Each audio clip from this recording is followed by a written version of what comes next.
Well, hello there, you beautiful people. We now have a Patreon for our podcast. You can subscribe to it in the link on our channel or down in the description. We have bonus episodes for the patrons and also a Discord that you can join once you sign up. We really appreciate you supporting this channel, but we won't keep any paywalls. So all the regular episodes are still available on the channel as usual, but you get some extra stuff if you choose to support us. Thank you very much. Well, hello there and good evening. Welcome to the Shipped Podcast, and I'm here with one topic at a time. But today we have a special guest with us. Would you like to introduce yourself, Ozzy Wazzy, aka Ozzy Kun, aka Oz Media? I'm pretty sure you just introduced me there, so... All right, this was a nice episode. Tune in next time. So, how are you guys doing? You were just sitting and waiting for me for like an hour for me to wake up in the morning. Yeah, thanks for that. So, yeah, no worries. Super duper cool there, Clay. I'm so behind on my editing now. I spent the time hanging out with Oz working on a thumbnail, but I think that's pretty reflective of today's theme for the episode. Is passive aggression. No, it's probably talking about how much time we spend on alternate projects outside of our main channel, and how that all adds towards the feeling of probably stretching ourselves a little bit too thin, like not enough butter on the knife to spread across the bread, so you're really like smushing that bread trying to get that piece of butter across. Burnout, that's what I'm talking about. Burnout.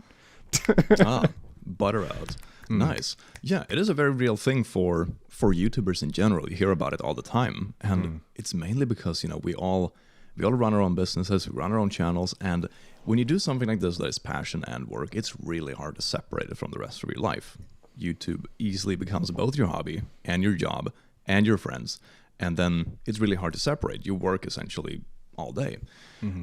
Every day. So what do you guys think about this topic? Are you excited? Oh God, I'm trying to be engaging here. No, I'm just waiting for Oz. As our guest, I'm allowing him to speak first. Okay, sorry about that. Yes. Hi, Oz. Hello. Did you tip over your camera? No, I'm just not used to like recording. Oh, he's just vibing. I'm just getting used to that. It's weird. Like it's just weird. I'm not used to recording. It's like, but you mean the camera, of course. But it sounds like the camera part. Like the voice part's easy because I'm hiding behind it. But now it's like I'm kind of like self-conscious about the fact that my emotions are being recorded. Oh, it's all good, dude. I mean, even more than a year into this, I'm finding that I'm like, technically I've been doing YouTube for like 5 years or something, but for my channel, it's been just a bit over a year, and I only just found out. I've been telling Click this, but I'm still a little bit mad about myself. Maybe 4 days ago, that I've been exporting every single one of my videos in the wrong aspect ratio. It's a good thing that YouTube has the automatic player nowadays, because back in the day, you would have black borders on everything. What aspect ratio have you been exporting in? More of a square and not so much of a rectangle. So everything, as soon as it plays, is actually stretched a little bit wider than it. And I was wondering, because my text always looks a little bit wide, and then I put my face on there. I'm like, why does my face look thick? So then I went back into my project settings. I'm like, oh my God, the default for the software is not even the proper rectangle. It's almost like a standard definition. It is standard definition. Because it's the frame that you edit in rather than the frame that the final copy comes out in. Because the final copy comes out in like 1920, 1080. But the way that the template, the background cut is just, it's wrong. It's wrong. Anyways, back to the subject of today's episode. Burnout. Yes, burnout. So what is the biggest difference, I would say, between working a regular job or going to school and doing YouTube, in you guys' opinion? Because I think that's a big role that plays a part in YouTuber burnout in general. It's been a long time since I've been at school. Oz, I think you're at school more recently than me. Yeah, I'm taking a semester off currently, though, just to kind of like recuperate. But I'm actually surprised I didn't burn out sooner, just all things considered, because there was a time where I was waking up at 4 a.m., going to my desk job, and then going to campus, and then working on videos until about 12. So I was really burning the candle at both ends then, and I probably should have burned out then, but did not. Yeah, I feel that, man. So it can definitely be quite a bit of a chore managing university, because it's unpredictable, and you can't really, I mean, there's always the factor of you might have a project you need to work on. You might have more homework than you expected, plus you need to study, and that varies each week. So you may not have the same amount of time to work on a video as you normally would. And it's just like it's really a dice roll. So if that makes any sense, I kind of just rambled there, and I don't know if I was like... No, it does. Even when I was just trying to work 2 jobs when I was going to university, that was a heck of a struggle, and that was well before YouTube. It was, I mean, not before YouTube existed, but before I got started with it. Yeah, how old are you? Shut the front door. What's nice about YouTube is you have the flexibility, so that way you don't have to actually get something done. Yeah. But remember there was a you week do to my trick classes were like totally dead, and I got like 5 videos out in 5 days, and I was like, yeah. And then like the next month, I was just drowned with like finals and just coursework. I was like, I haven't uploaded in a month. Oh, the struggles. It's nice. And it's that also people are- difficult. Sorry, go ahead. Yeah. Quick. Oh, yes. Thank you, ladies first. So, it's also one thing with YouTube that I realized myself is that with a regular job, you can kind of force in the hours in a different sense. In YouTube, it's so hard to make a good video if you're not feeling it. Like I had it happen so many times where I tried to plan when I still had a full-time job and also YouTube. I was always trying to plan my evenings like, okay, if I do this at a job, if I get up this early, I can be home at like 5:30. I can make a video up until 11 in the evening. And then you come home and you're just beat. It's like, there's no way I'm doing anything creative right now because my energy is just completely drained. Yeah. And then, of course, you push it anyway because you're an idiot. And then you try to do that a week in a row and you realize, oh my God, I'm working every evening and every weekend and I have no friends.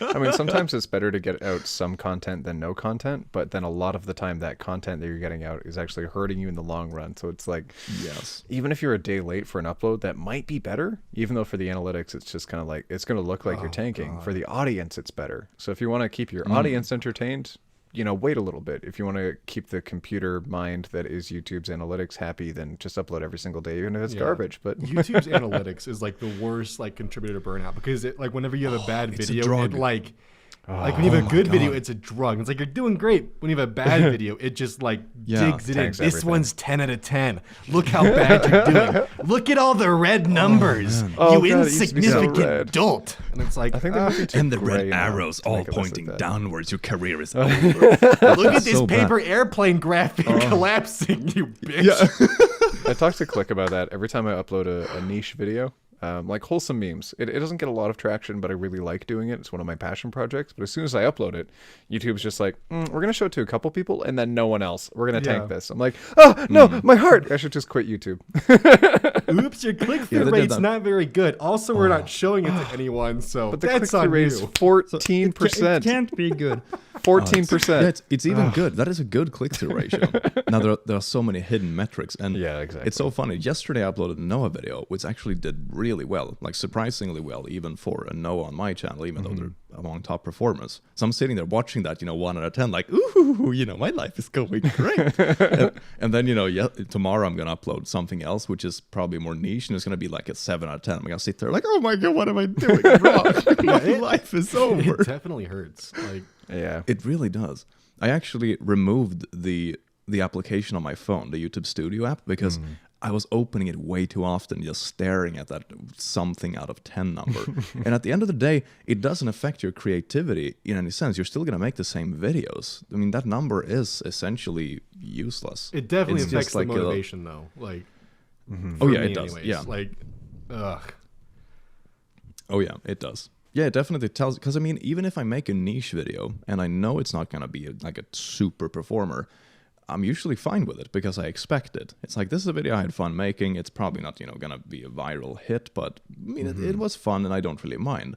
But when you see that number, it's like, you should be ashamed for trying to make this niche video. It's like, oh, okay. Daddy YouTube. It'd be nice if they sent out the notifications to everyone so the people can decide instead of YouTube deciding for me. But I felt like that after Florida Man, because I put so much love into that video, so much effort. Aw. And I slaved over it and I crafted 3 days and then I put it out.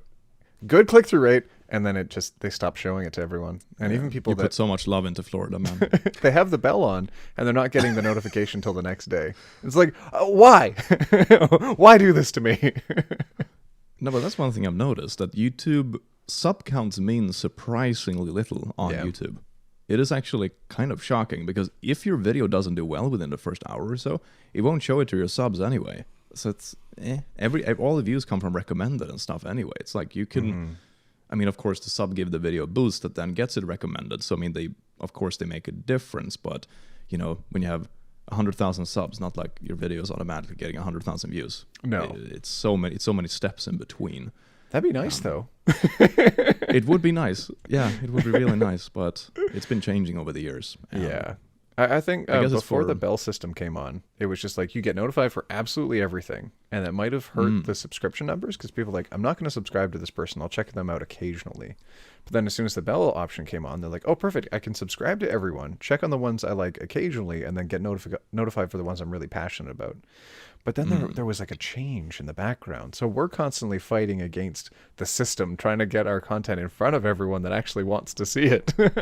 Yes. Yeah, even within your own subscriber numbers, you are competing with other videos. That's the weird part. Yeah. So even if you push a video and you have subscribers that you know want to see it, it's still like, well, for them to see this on their homepage, my video still has to do well enough so it kind of tops their other subscriptions and recommendations. So it's much more of a sharp competition nowadays. In some way I understand it, and of course sometimes when you upload a video it's also in your favor. I mean, a lot of videos I upload get more views than my sub count, but still it's much less secure, and I think that contributes a lot to the burnout, that it's so uncertain. Yeah, there's so much up in the air. I mean, when do you start feeling burnout, Oz? Like what's your first kind of identifying factor, that first moment you feel like, oh, maybe I'm starting to head down that path? So one thing that I really noticed for me, and this was probably back after the I'm Sorry John video that I uploaded in I love that one. Yeah, that was gold in November. I put so much effort into that one, and there were like, I probably spent maybe almost 3 hours per 10 seconds because I just wanted so many little adjustments that I wanted to make. I just put way too much effort. When I first uploaded it, it was 10 out of 10. It was performing horribly, and I felt like I put all that effort in for nothing. Yeah. And it just crushed me. I got something up the next day, and that also performed poorly, and I started to realize that because of that, and it just felt like that, you know, all this effort was wasted, that I was losing the... You know, I definitely thought I lost a little bit of enjoyment for it, because I just thought, I'm going to put all this effort into it. No one's going to see it, and it's just not going to feel right. And I ended up in this point where I would record something, listen back to it, and just think that's not good enough and keep trying. And then eventually I would end up demoralizing myself. And then I would end up going home that night and having nothing recorded. And this would repeat for weeks on end. And it was like, you know... just ugh.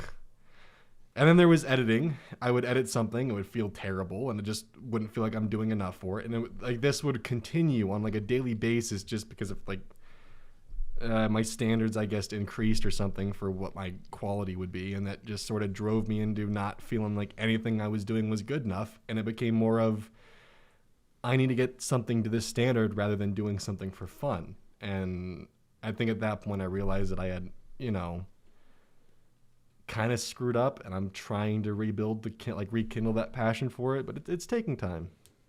So, yeah, that's I guess on the positive side, we also have, for example, Sad Milk nowadays. Oh yeah, which is at least, I don't know. Yeah, I don't know how you guys feel, but it feels like it's a lot less pressure because we're not a one-man army. We're just there to have fun. We're not exactly. It's not like we're selling ourselves on that channel. Like, I feel like I have to perform to such a level when I'm doing my videos, but when we're in Sad Milk, I feel like I'm just hanging out with my friends, and then people kind of want to enjoy that with us. Yeah, you know? Show up for an hour, just talk to you guys for a bit, record a video, stream, maybe play games. And it's not like... It's actually fun, and there's not an obligation to the end of it. There's no worrying about editing, because we have editors to handle that, which thank you, Blair, for handling all that in the background for us. Oh, yeah, she's amazing. She really is the mother of the group. My God. I can't wait to talk to her about the business aspect of things, like in a few months when we have her on the podcast to talk about the business side of how she's managing not only a successful channel of her own, but also managing the back end of the Sad Milk I did side talk of to things. her. Cut myself. Ugh. I don't do that. That's Oz very Media, what are you unnecessary. doing? I brushed my hand like under the desk, and like I think I just cut myself. This is not that kind of drama video, Oz. We don't need to do this. Oh God. Do you need to go get a Band-Aid or something? Should we pause? No, Or I'm good. I can't. Alright. I can't see Rub with some these dirt on glasses on. I can't like see detail for it. Just walk it off, Oz. Great. I have rubbing alcohol behind me for cleaning off. Oh, that's thermal good. paste, so I'll just Oh, probably that's pour nice. some on Yeah. after the podcast. Thermal paste or the Well- dust in the air that we're currently experiencing that shall Well, I go mean, unnamed. if you look behind me in my like, you see like. In the I saw picture that, yeah. And you guys, there's my little workbench back there for computers, and I have like rubbing alcohol and Q-tips, which gets thermal paste off of processors. And nice. which actually the rubbing alcohol came in handy because I bought baby wipes because no one's buying baby wipes because they aren't disinfecting. And I just drenched them in rubbing alcohol, and now I have sanitization Smart. wipes. Ah. And that's what That's I've been pretty good. using because So Are you filming with the same angle that you showed us in the picture? it's a similar angle. It's Okay. a little different though because I'm using the actual recording camera and not a picture, and the Google Pixel has a different lens for that, so it ends up Okay. kind of changing how everything works.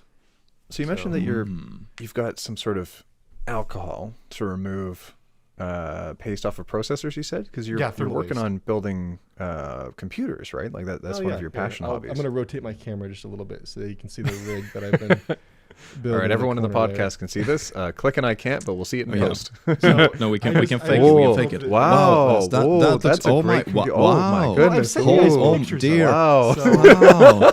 Oh, yeah, that's true.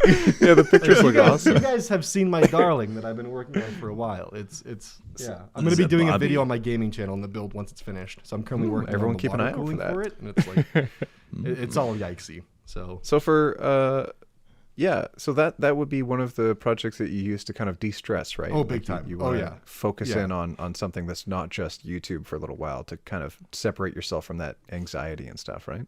yeah, this has definitely become a passion project, and that's actually kind of like, and also redoing my office space, getting a new desk, putting up new sound foam, little things to keep me busy, and then it actually gets me excited to do a video because it's like I have something new and I have something that can help me with it, and I can actually work on it. I remember when I got, the computer finished and a new set of sound foam, I actually was able to record a decent amount of, a video, which isn't up yet. I'm still working on it. But then it was 3 a.m. and Blair was yelling at me to go to bed. So She really is the mother of the group. I talked to her the other day, actually, speaking of channels she's managing, because we were talking about, alternate projects and stuff like that, and I was talking about the algorithm, why we use second channels, that kind of stuff. And I think she said, she manages 7 channels right now, Oh, yeah. something like that. Oh, It's wow. absolutely insane. It's ridiculous. But speaking of that kind of algorithm thing is also interesting when it comes to burnout, because I had that experience a few weeks back, because I had a couple of music projects. I did like a Discord music hangout. I also had Valentine's special, with you and with Oz and Blair. And then I also had that little music video. And those videos are typically, they don't perform as well on the main channel because, it's a niche content. So maybe only half of my subscribers actually click on them, which means that YouTube thinks they're terrible videos because, oh my God, the click-through ratio is garbage. Let's tank this video. So I remember watching the stats on that music video, like the first few hours. And, the first couple of minutes it did about this a normal video does. About average, yeah. And then you see that YouTube just killed it. Absolutely killed it. And it's like, oh, come on, man. It's like a 9 out of 10, 10 out of 10. And then it's just so demotivating because it's a project you've been working on. And then, 10 out of 10, all red numbers. And then the worst part is that YouTube kind of tags you for that. So it sees that, okay, over these 1 or 2 weeks, you've had 3 poorly performing videos. And I noticed that actually affects how much YouTube pushes the upcoming videos. So it took me a solid 2 weeks of good uploads to actually recover from that and get like my view growth back up to speed. oh yeah, big time. So that's why everybody got second channels, y'all, because YouTube algorithm don't like mixed channels. It absolutely kills it.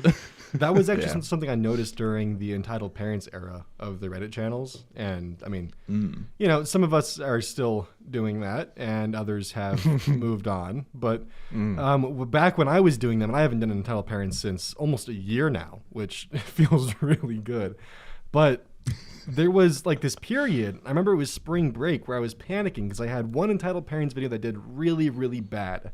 And that about a caused year ago the now, subsequent week or the next like 4 weeks of them to just slowly decline. I can actually like show this in my analytics here of where YouTube just decided to start like pushing me out of the algorithm. That's when I said I needed to change. And it took like almost a month for the new content to actually begin to land. And like that was definitely a stressful time, just because there was that like era of uncertainty. And I mean, you know, now is also extremely stressful, but which also kind of incorporates into my current burnout situation. So I upload videos. I mean, maybe I should be more aggressive and business-like, where I should just tackle the topics that are most popular and get the most views. But I like spicing it up by putting out garbage content every now and then. No, I'm just kidding. By putting out content that I don't think everyone's going to click on. Like, I really love wholesome memes, but I can only do it about once a month, or else it'll actually hurt the channel as a whole, and YouTube will stop showing the videos to people. So when we say YouTube like suppresses the channel or pushes us out of the algorithm, what we really mean is like it just stops showing people our content. So people don't know to find it, don't know to click on it. I notice Doesn't get sometimes, recommended. even when I know someone's launched a video, I'll go to their channel and I won't see that video listed under their videos tab for quite a while until it gets some traction, and then it shows, which is kind of weird. Yeah. And I think that on this channel may just be YouTube's homepage that's like slow to update, but Sometimes, still, yeah. it makes a big difference. Yeah, and It sometimes does. it's ridiculous amount of time. especially when I'm I was trying about to to look for it. say, I was about to say something so mean. When sometimes I feel like uploading garbage, and I was gonna say something like, "Oh, isn't that always?" But I decided not to say it. But now I said it Oh, thank you so much for being so generous as to not even referencing it now. I appreciate that. Thank you so much. Yeah, no So, worries, because I'm a real friend. I try to put in a lot of love in all my videos, and even though occasionally I do target something that I know is going to be more of a popular subject, I still love that subject, but I love each of them equally that I cover on my channel. So it's hard when I have something that I'm so passionate about that I want to talk about, like cute effing animals. Yeah. Animals being bros being a great example. I would love to go to that subreddit all the time, but YouTube doesn't show it to everyone. So I have to only do it occasionally, even though I love that one. And I have to mix it up with ones I know are going to perform and ones I know that might not, but I still really like them. It's a mixed bag trying to have a successful channel. It really is. Yes. Yeah. And then, I can't only do one subject, or else I'm only ever going to be in that niche. Like if I only ever did entitled parents, I might get some good watch time, but then I would only ever be in there and I'd never be able to leave. Even if I had 1.5 million subscribers.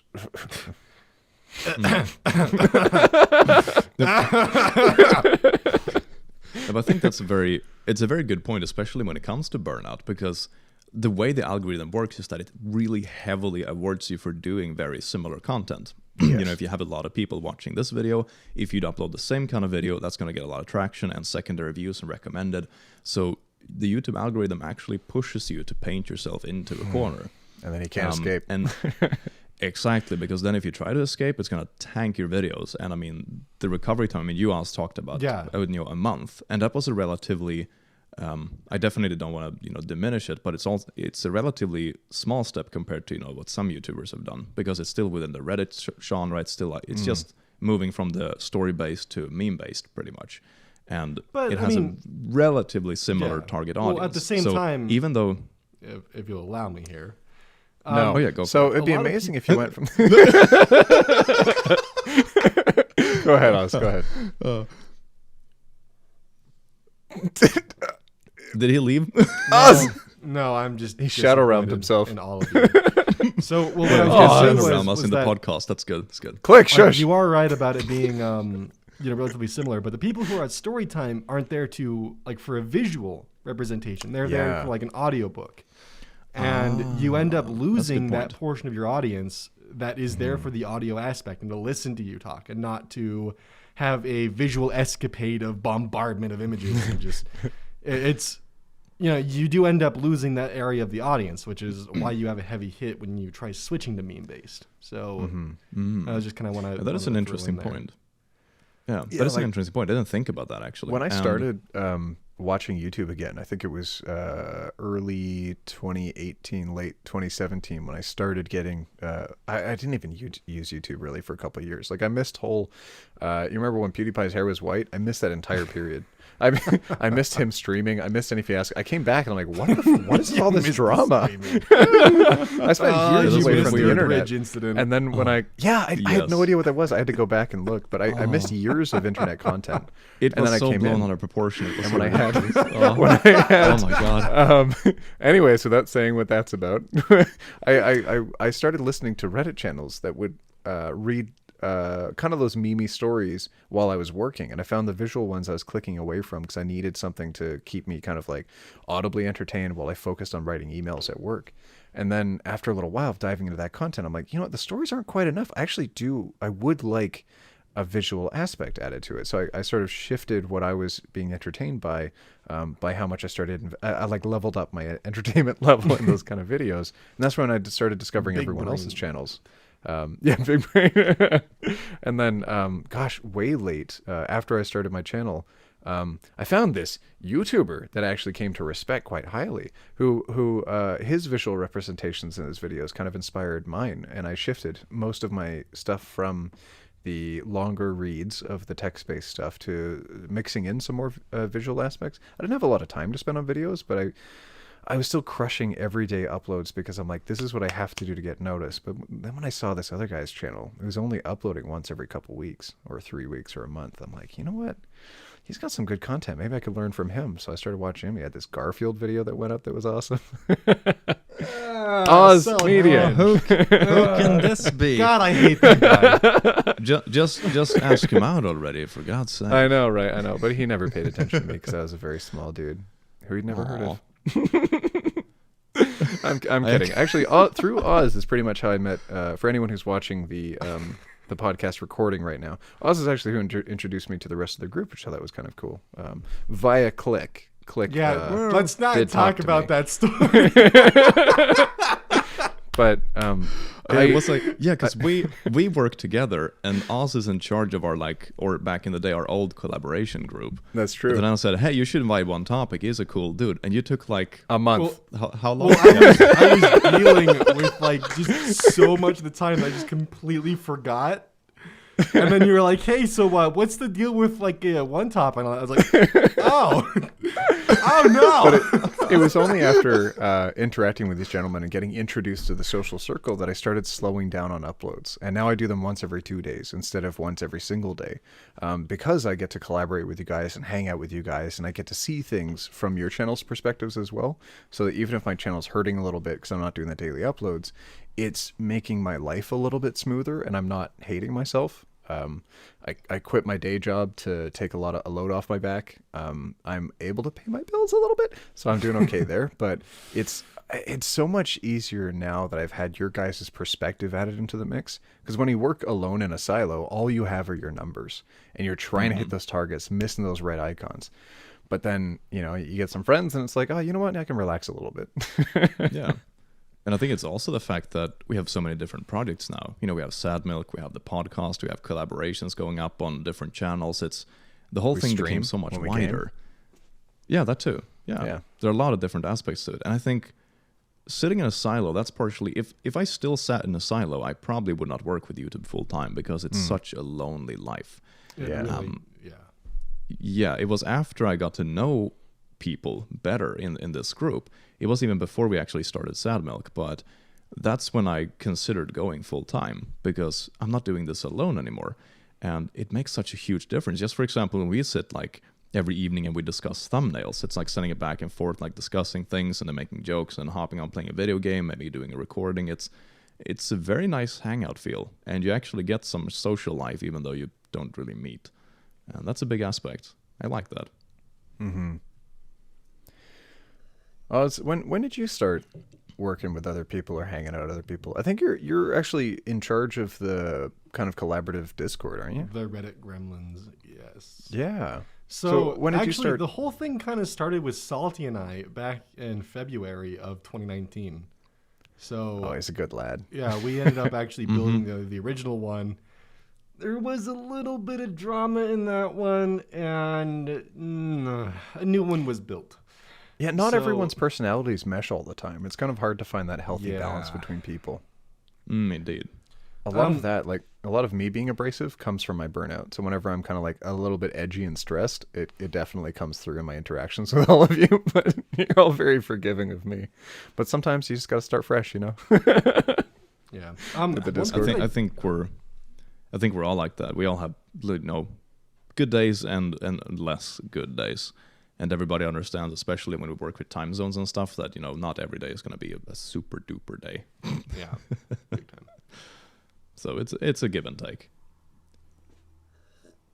So, like, one thing that I guess I kind of wanted to like talk about with the whole burnout thing, and I've always been afraid of like talking about this because how it might come off, especially with the size that my channel is and all that kind of stuff. But once I hit like 300K and 400K, like the amount of pressure to actually release a certain level of quality content really assisted with the burnout. And that pretty much actually, like, when you have a video ready and you're like looking at it, this thought goes through your head is like, is this going to make my fans happier? And am I going to like disappoint them? I have 400,000 people. Am I going to let them down? And that is like something that goes through my head a lot when I'm uploading. And that's like, it's hard to explain that kind of pressure. And when you guys were congratulating me about all that stuff and I was indifferent, that's why, is because I knew that in the end I'm going to end up making a video and staring at it and feel like it's just, I'm going to let down this many people. And it's that is something that I guess it's more like a mental block there, but it really gets to you. And like I probably sound like a complete like self-absorbed like bastard right now, but It's not you. That's definitely how I think most of us feel. I think Click feels that way sometimes too. I'm gonna speak for him right now. Oh yeah, definitely. I can definitely. I mean, if I'm gonna put it this way, in everyday YouTubing, I don't feel it that much. One positive side about how I function with it is that I get used to things very fast. But I did feel exactly what you're describing when I hit 100K, because that's when my channel started growing pretty fast. And I remember I was at my girl's place a lot during those days, and I was so stressed out. No, I mean, yeah, Yes, humble brag. I have a social life. KISSING. Oh, sitting in the tree, kids. Is that an energy drink? No. That wasn't me. All right, shame. I already have mine right but here, and I've been sipping on it throughout the podcast. So Nice. I have a glass of water. I'm like healthy. But I have water around that too. time when I hit 100K, I did feel that feeling so much. I was legit scared of doing my next upload, because that's when it hit me like, oh my god, I have a lot of people watching me. What if this video isn't good? yeah, Jesus. And it all hit at once. And then I think it passed pretty quickly, because I did upload that video. Because I hit 100K, and then I didn't upload for like 4 days or something like that. And I was just, oh my god, this is going to be my first video after 100K. I have so many people watching me now. Oh my god, everybody's not going to hate me after this. You know, the video's not good enough. How did I even hit this number? and then I uploaded that video, and it did super well. It was like, you know, we're talking about the druggy statistic. It was like a 1 out of 10 or something. And then I think it was like, oh, it still works. well, So that for me, so I got used to it relatively fast, I think. But you still have those moments sometimes, like, oh, it's so many people. What am I doing? Why is anyone here? I got hit with YouTube's aluminum bat, because when I was dealing with that, I got a 10 out of 10, and I was just like, it hit really, really hard, and that was back in I think that was November, and I've been recovering from that spiral like ever since, and that's just why I haven't been able to upload, because I just have that like Emotionally recovering, or you mean channel? No, my channel is it's like a mental thing. Like it's just a mental block at this point, where it's like I don't feel like I am like able to quickly produce content that will make the people who watch my my content happy, and it's I don't know.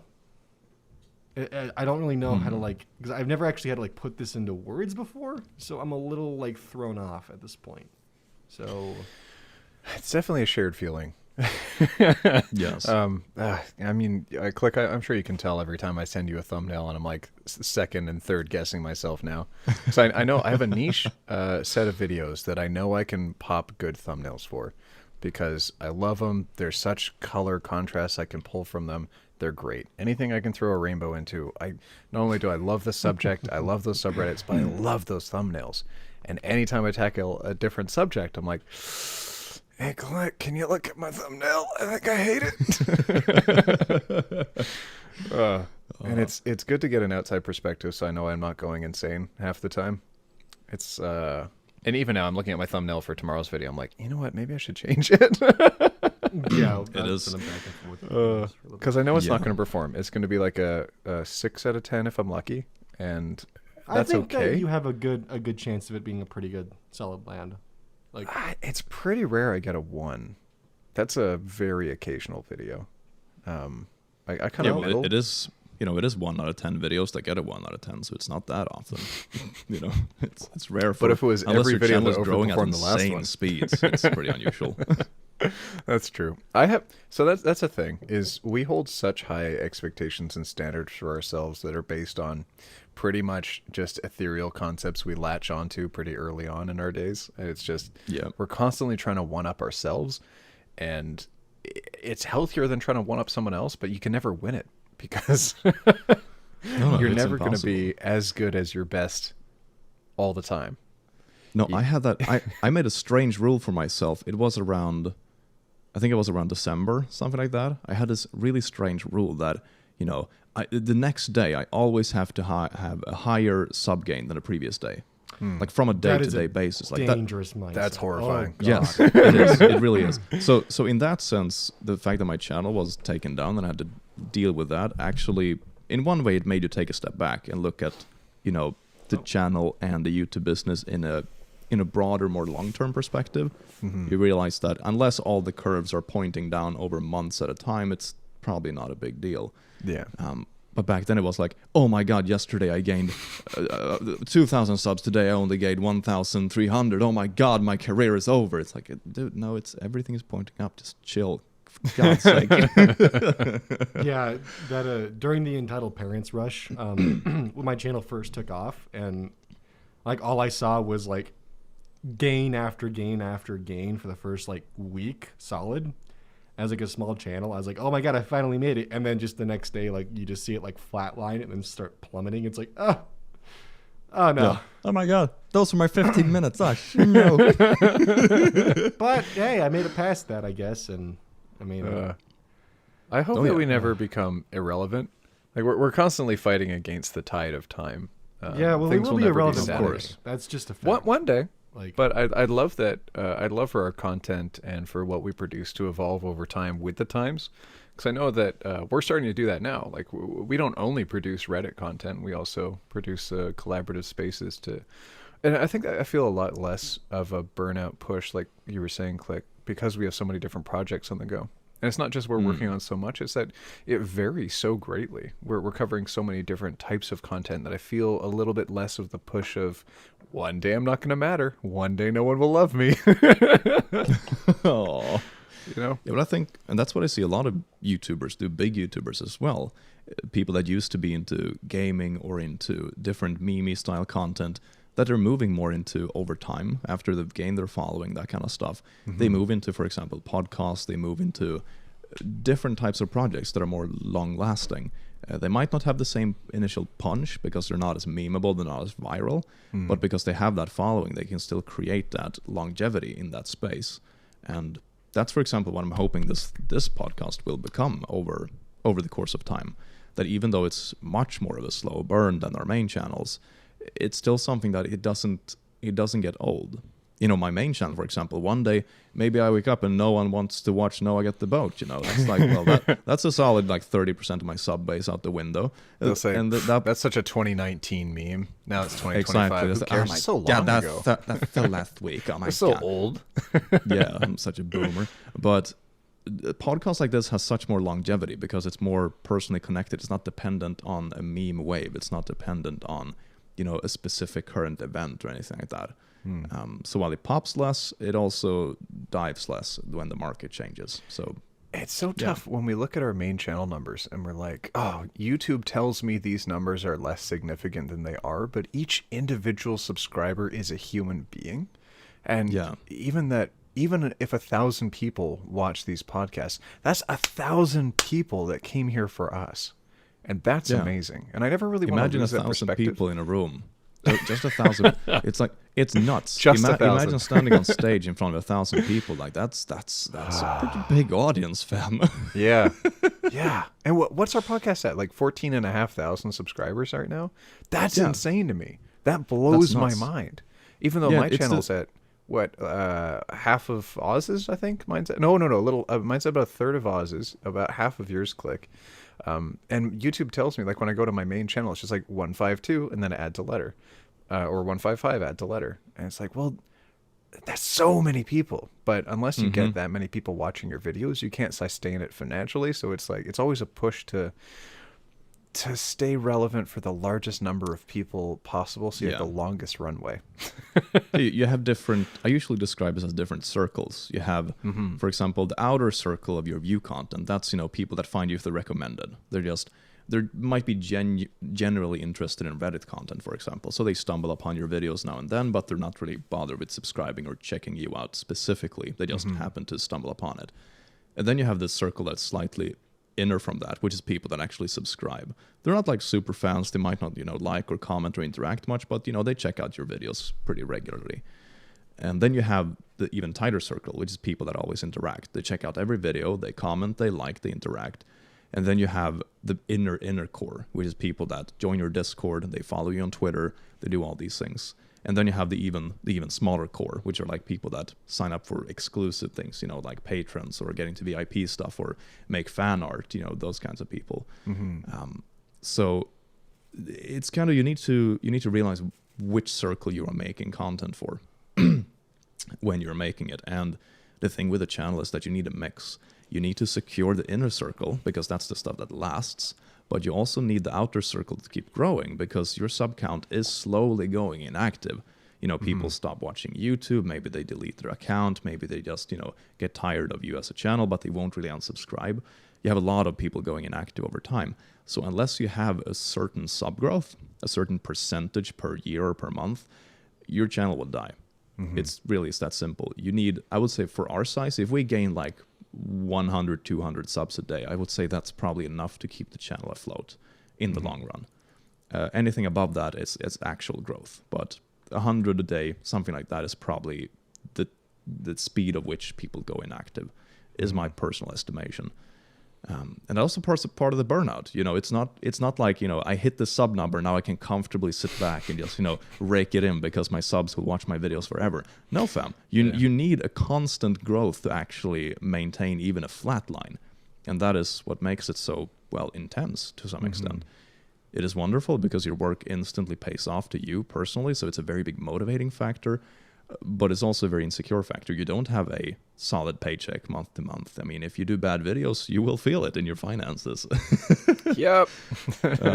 Yeah, and it's not even all about the money. It's about the passion. For me, it's partially, a large portion of my most popular videos are yellow. I don't really care about the money on those videos, but if you don't make money from them and you also don't get the views and it doesn't feel good when you make them, that's a big hit in the knickers. Oof. So there are a lot of different aspects that go into it, but yeah. So when people say that they want to become YouTubers, it's definitely not for everyone. Even for us that do it, it's not 100% for us. It has a lot of downsides, but yeah, it is wonderful in its own way. This has always been a dream for me. But back in the day, so right around the time that people started noticing PewDiePie, like 2011, 2012, kind of around that era, I was like, okay, do I want to go this way or do I want to focus more on school and work? Do I want to get a job? Do I want to go down that path? And I was like, you know what? I'm going to focus on just work. I'm going to focus on going to university. I'm going to do all these things that are super amazing because I'm going to be successful in the workplace, because who knows? Maybe everyone's internet gets cut off one day. Or, you know, they pass a copyright law so you can't make ad Something revenue like that, anymore. yeah. I mean, then, I was like, yeah, what if it's not sustainable? It's just one company. Who cares? And then years and years later passed, and I'm like, okay, well, I still want to do this thing. I still have a burning passion inside. I want to do this. How do I make it possible?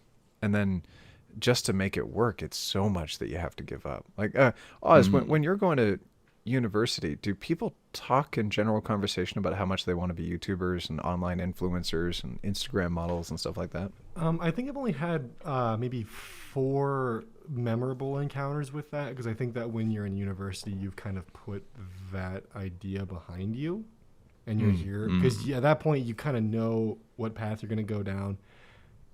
I do remember hearing that a lot in high school, though, because I mean, you know, graduated 2 years ago.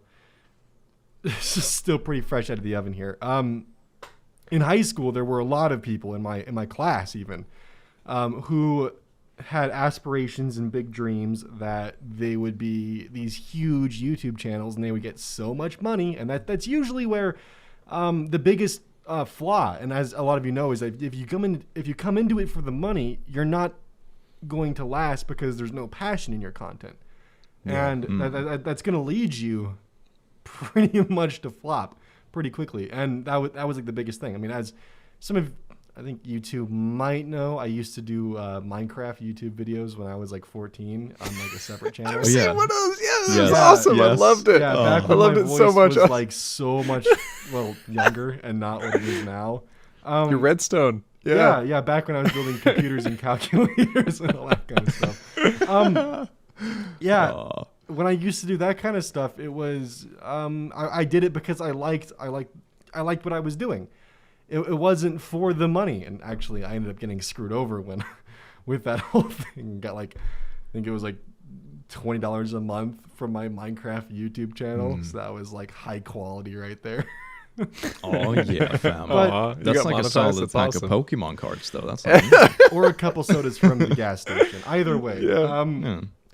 What that led to was I guess I kind of had this understanding of how hard it is to actually get started, because that YouTube channel had around 2,500 subscribers. And that's, I mean, as you guys know, that initial climb to get your first 1,000 is one of the hardest ones to reach for your first thing, because you have this kind of like, you know, stress of just watching your numbers slowly creep up. And you know, from there I kind of had an idea of what it was like to actually grow a YouTube channel, and hearing a lot of my high school compatriots talk about how easy it would be to get the quick cash money to have Lambos and all that kind of stuff just by uploading and whatnot. It's just like, Teacher never Good taught luck. me that.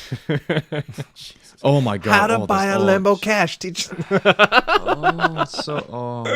The flexor lifestyle. I can't stand Yes. that. but Sorry. yeah, that was also during the whole Jake Paul thing. So they thought they were gonna be the next, like, you know, Paul brothers basically, and be able to flex their Right, Lambos but they and whatnot. completely forget that they had such a launching pad already set up for them. But Yeah, because coming of from Vine. Disney. Yeah. And Disney. Or So Vine they as had well, that yeah. like they had that backdrop to support them, Yeah. and they also made content that would pretty much blast their lifestyle, and had created that an artificial goal for, you know, younger people to reach. Like, I want to live in a giant house. I want to have nice cars when I'm, you know, 21. I want to be able to do this, and that. I want to be like them. So therefore, I need to start a YouTube channel. So you have that mindset being spread like wildfire throughout. It was, I think, maybe out of the graduating class, I had a graduating class of 32 students, so very small. I think out of 32, I know for a fact that 7 of them at one point tried to run a YouTube channel. And That's quite a lot. Go the way they wanted it to. Let me just Percentage is pretty high. yeah. It is. Actually, And it's probably even bigger. that actually matches number that's hidden. That actually matches a U.S. statistic where it's estimated that children, 33% of them have said that they want to be some sort of online, you know, entertainer influencer, which, 7 out of 32, that's pretty close to that number. Like, it is, especially considering probably a lot of people tried it and didn't really tell anyone. That's Yeah. also pretty common. and then when I got back to your original question with university one topic,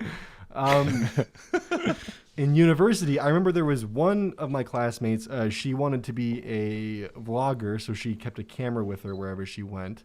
There was one arrogant kid in my class who would brag about how much he had like 4,000 subs. He was bragging about that any chance he got. When we were doing the video editing section, he was saying, yeah, I know video editing because I used to be a YouTuber and I had like 4,000 subs. That was pretty much every class. Somehow he would slip that in there. And I'm just sitting here like, 4,000, that's pretty cool, dude. Nice. Nice. Yeah, you get like a different perspective of things. Like when you don't have a channel, 4,000 sounds like it's a lot, and realistically it is. That's a ton of people to invest in a small channel. I mean, Oh yes, it really is, but like when you reach a certain size, like the 4,000 is like, okay, that would be a good couple months, right? yeah. But also keep in mind the reason why it's a good day. That's a good day. Yeah, it's really to Sad it is Milk. yeah, exactly. Yeah. I mean, why I said So- that he was like arrogant and it kind of made me mad was because it was brought up so often, and you can only hear I have Yeah. 4,000 subscribers so much before you're like, okay, please stop talking. And this Yeah, was do you a have little bit 4,001 after. now? Is it? Yeah, this was a bit after my channel had just hit 250K. So I was Ooh, sitting God. there like in the back of the class sipping on like my like coffee, just like, yeah, fam. Interesting. Cute. But that's the thing. It's like if you want to do this as a sustainable thing, if it's a real passion project for you, that's not something that really comes up that often. Like, I don't really talk about my number. I don't really talk to them about them with Human One. She's over in a corner. I've been like making faces at her this whole time, doing a little bit of sign language for her. I don't really tell her about the number. She usually tells me. She'll be like, "Oh my God, you hit this!" I'm like, "What, really?" I go look it up.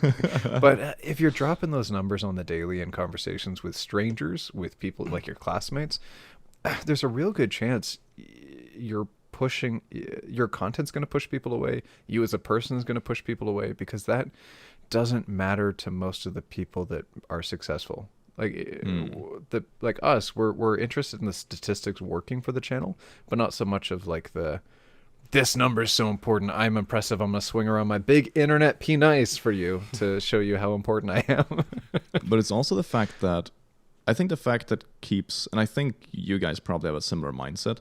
The thing that keeps you quote unquote humble is that when you hit a number, it doesn't feel that special anymore.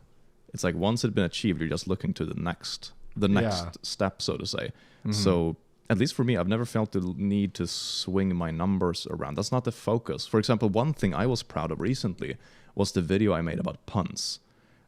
Because I made this, I put so many hours into the edit. I made these weird characters that are like interacting, with the whole dad joke thing going on. It's like the video did pretty poorly compared to a lot of other stuff I do. You gotta be But it's careful just with that- those characters click. Backfire very quickly. I was actually thinking about hiding like a because there's no mother in the group, so I was thinking about hiding like some hidden backstory there. Do some integrate thing like a meme thing, but we'll see about that in the future. Won't spoil too much. No, that you need to be very careful because that will backfire faster than you realize. Oh, are you talking about Millennials right now? Oh yeah. Oh. Oh boy, no, that backfired. Oh God. Well, it can't get much worse. People think I'm a schizophrenic cursed furry right now. So I mean, it's, Your content does not help dissuade them from that. Yeah, no, not really, You kinda but- dug your own grave with that one. You crawl I out don't of see it that. as digging a grave. I see it more as riding a wave. I'm not giving you honestly- the ladder when the grave has its leak finished or whatever you're doing. No, you'll be down there with me. So. But No, anyway. I am not. I refuse. No, but I have no problem with memes like that. I think it's fun. I think it's because I also take a step back from it. There is definitely Yeah. a difference between like the like memeing on something and being serious, but I think that a lot of like that's something that kind of doesn't translate well is that you can still have fun with something even if it's cringy. Like Of course. freaking half my videos are really cringy. And then, I mean, I remember when half. I first started doing the ooh, woo, and oh, stuff, like back in, God, a long time ago.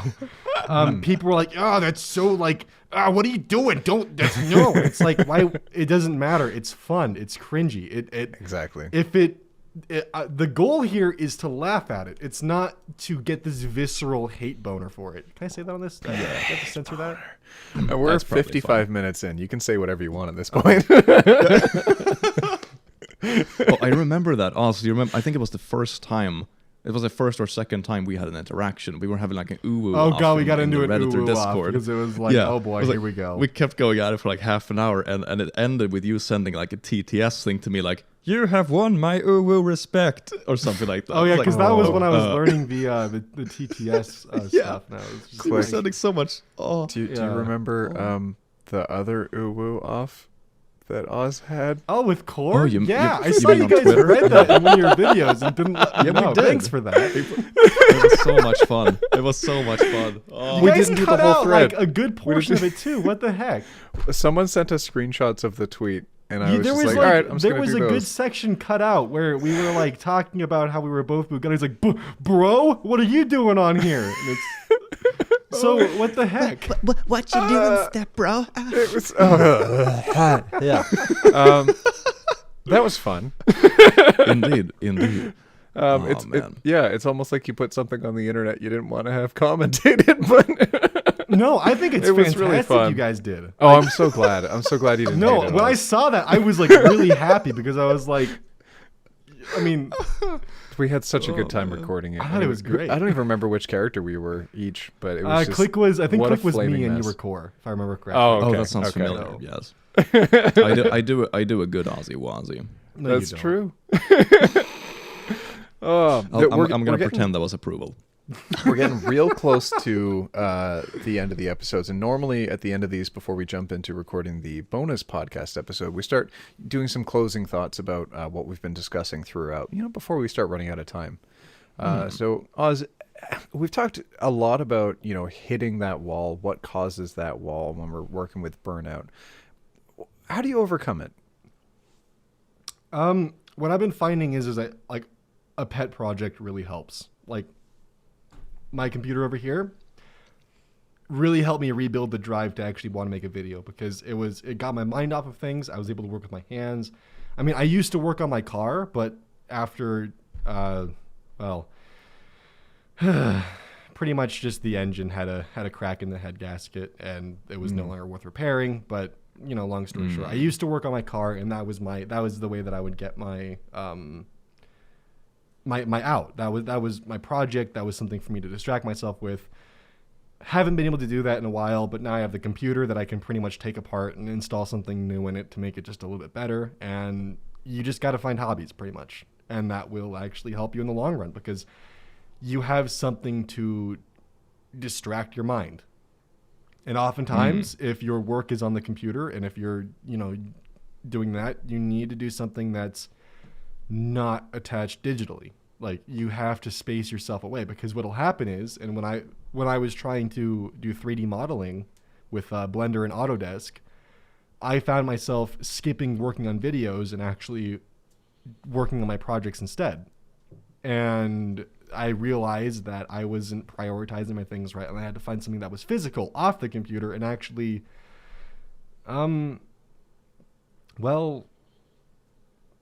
something that I couldn't just switch tabs over and forget that I have a different priority. I guess if that makes any sense. Like, No, but it's easy to slip into. I agree. One interesting aspect that you touched on there is something that I think all of us realized when we started doing YouTube more professionally, is that YouTube goes from being a hobby to being a job.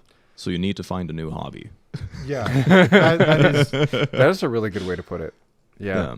That does encapsulate my feeling of it as well, is that this was a very fun thing to do. It became a job very quickly, where I was just trying to push out the content as often as possible. But it's never stopped being a hobby for me. At least aspects of it are still a hobby for me. But ultimately the production, like the editing side of it, that's all work. it's reverse for me. Oh, really? The editing is where I get my fun in. Interesting. I mean, like I found that like putting more detail into the micro edits for each clip. That allows me to, like, right now I'm actually I can't really say anything about it because I don't know if it's gonna be up or not. But in one of my previous videos, I just did a really quick throwaway meme of Anakin Skywalker with the "we'll be right back" thing thrown in there when he's about to kill the younglings. Yes. And that was like a 5-minute thing to put together, and that helps me bring the drive back and the fun back into editing, because it doesn't make it like, just lining the video up with the audio. It allows me to add something new to it, something a bit more. Well, it's less grindy, more creative, less grind. Yeah, but with the recording, the reason why I have trouble with it is because, unlike you guys who record in a flat stream where you just keep going and keep recording, I do all of my clips individually, which means I listen back to them, and that actually ends up demoralizing me in the process because I hear how bad it sounds and I keep working on it, and I end up spending maybe 5 minutes trying to record a 12-second meme, and it's like, is it going to be 5 minutes for the entire night? That's going to add up quickly, because if, let's say, there's 42 images, each one being around 15 seconds, that's going to roughly be around 12 minutes. And to get that kind of math in, you're almost looking at 200 minutes just for the audio recording alone. And that's usually the small part. Yeah, and that's not even including the editing. And then that just like quickly tanks your effort. I mean, that's 3 hours of recording audio. That's also including looking at posts of it, like trying to find posts. But you have people in the comments are like, why is it taking you this long to record? It shouldn't only be like 15 minutes because the video is 15 minutes long. And it's like, oh, you poor innocent child. Let me explain to you why you're so wrong. It takes me about 12 hours. 15-minute video only takes 15 minutes to make, right? I think we can pull some of these comments about people's reactions and whatnot into the bonus episode. I think this is a really healthy point to end the main recording of the main episode. How about you guys? Indeed. It sounds perfect. It sounds perfect. Oz, this was amazing. I'm really glad that you said yes to jumping on the podcast with us. I'm glad you guys wanted that you wanted to hang out with us, because we don't, as much as we do hang out, sometimes we go through periods where we don't get to hang out that often. So it's been good hearing from you. Indeed. Yeah, thanks for inviting me on. I really appreciate that. I was worried you guys didn't actually want me on your podcast. Oh, no. What? No. No. From my perspective, I just want to be clout chasing, that's all. Of course. It's all about the famous YouTubers. No, but this was an amazing episode. It was so good. It's so good to have you here as well. It was really nice. Long time coming, and I hope you have more in the future. Yeah, just let me just hit me up if you guys ever want me back on, and I'll be happy to... For sure. I mean, you even bothered to set up a camera for this. Yeah, I mean, and that is amazing. I look like complete garbage. I've kind of slipped up a couple times where my eyes are briefly visible or my nose is visible. Roll kind of like whatever. Outro. All right, time for outro. Well, everybody at home, I do hope you loved this episode. Make sure to remember to check out Oz in the description as well. And we have a bonus episode coming up with Oz as well for the Patreons. Other than that, we hope you have an amazing day, night time, or what times you live, and we will see you in the next episode. Take care. Mwah.